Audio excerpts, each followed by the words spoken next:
All right, so this is going to be a walk around and description video of my 1974 MGB that is for sale on Bring a Trailer.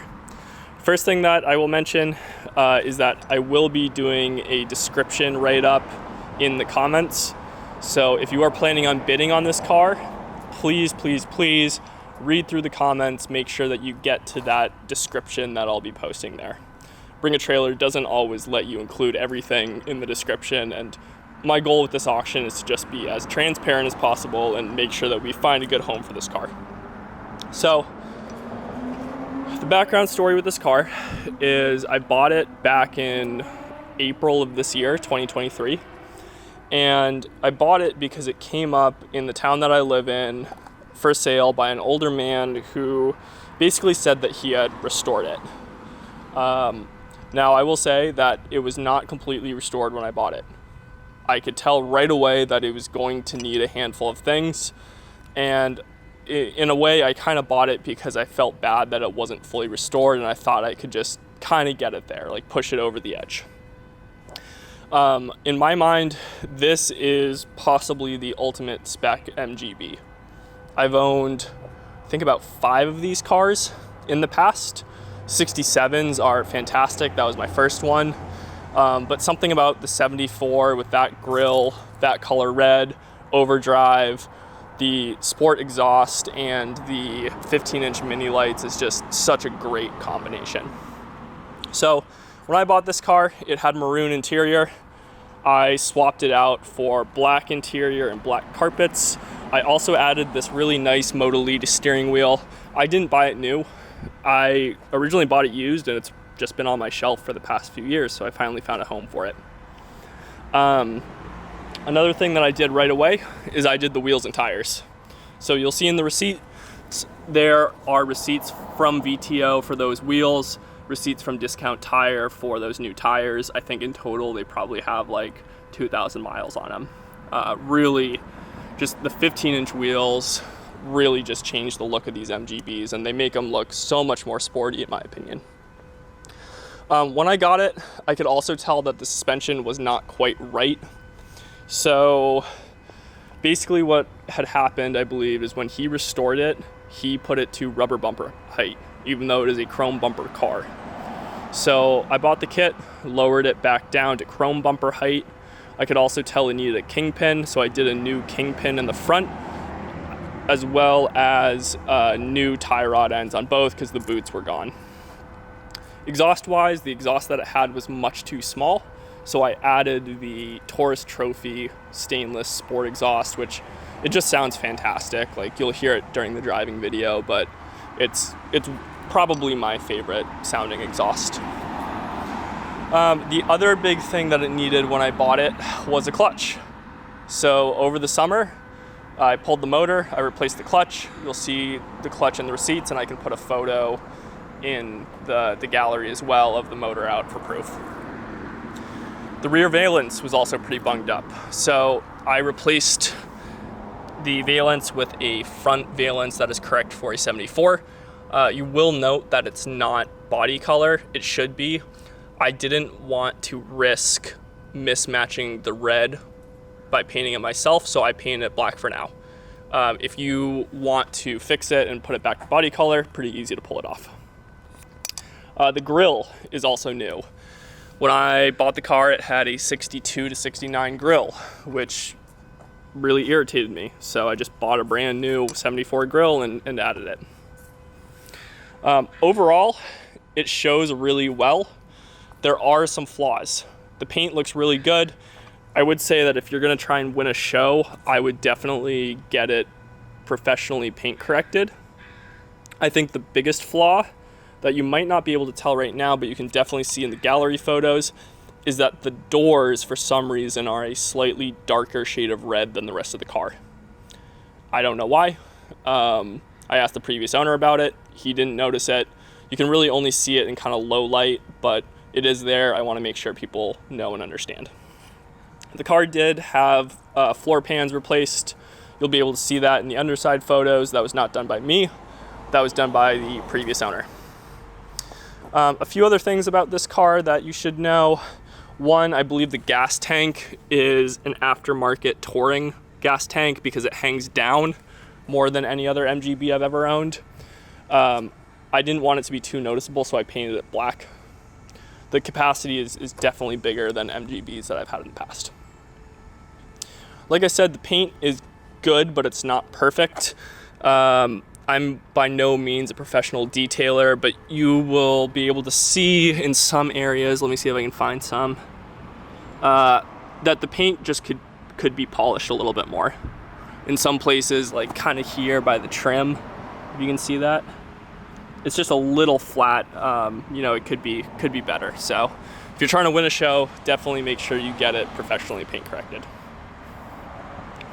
You will notice that the car does not have the top boot cover. I do actually have the top boot cover for the car.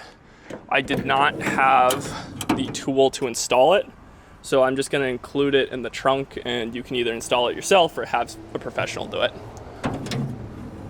And let me lower this down. A few other things about this.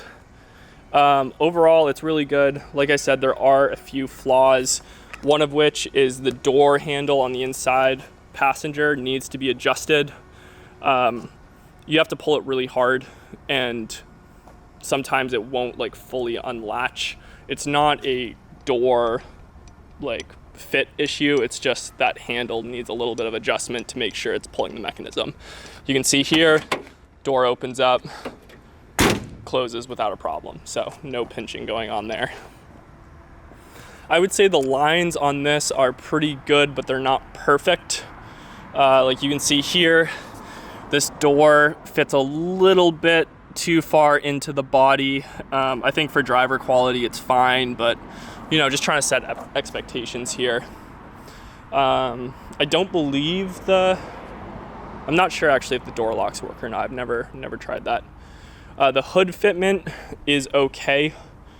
You can see this gap, I think, is a little bit bigger than this gap. It can definitely be adjusted. I kind of adjusted it as good as I could and then just left it there. The other thing is that at some point, this hood decal was rubbing on the hood itself, so we have some paint scrapage right there. Another flaw, like I said already, that valence is not the right color. Mechanically, it drives really well. Drives just like an MGB should. The overdrive is the smoothest operating overdrive I have ever had in my whole life. It makes a huge difference on the highway. The motor is strong and healthy.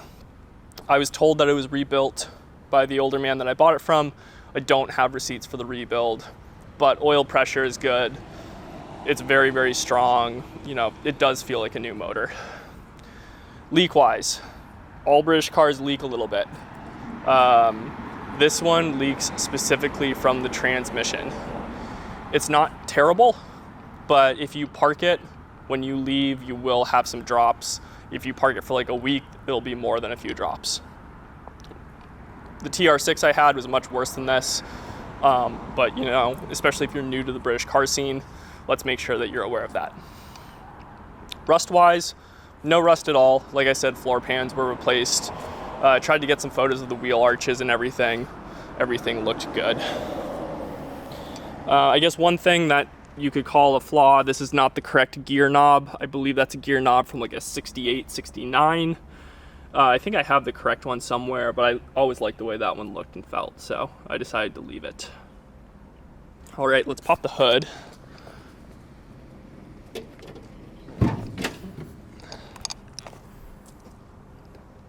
See, like I said, this paint is pretty good. It's not perfect, but it's pretty good. Popping the hood, you can see we have the twin HIF4 carburetors. Looks pretty standard MGB, I would say.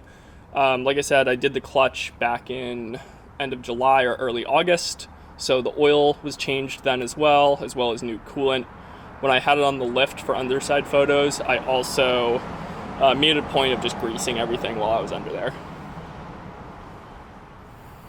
Yeah, so again, I don't have receipts for like any of the parts in here, but it drives like a new MGB, and you can see over here. Like all of these brake lines look new. All of the reservoirs and everything look new. It's, you know, whoever owned this before me spent a lot of money on this car for sure.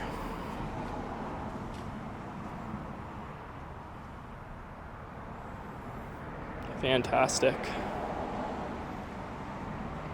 I'll do one more walk around and then I will do a cold start.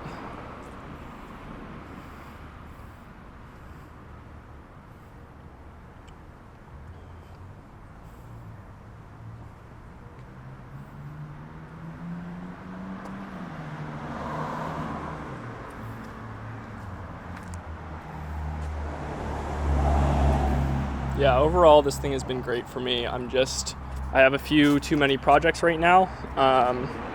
So, you know, trying to find a good owner for this one. It's very deserving of a good owner.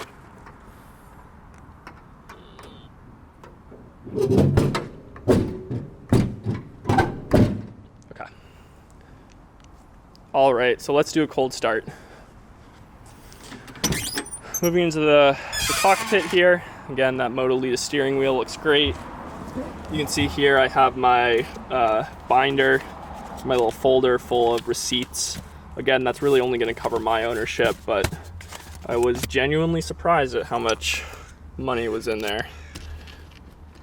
One other flaw to note is that the e-brake does work. However, the clicks aren't super strong. You can see there, like it's kind of hard to get it to stay in the right spot. So sometimes you just have to pull the button out a little bit.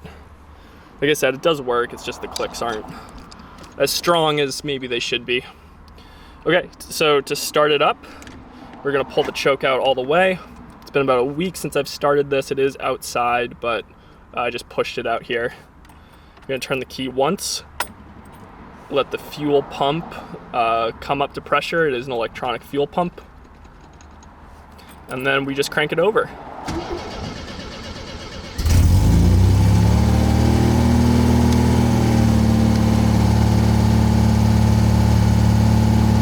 You can see oil pressure is pretty good, right at about 60 pounds.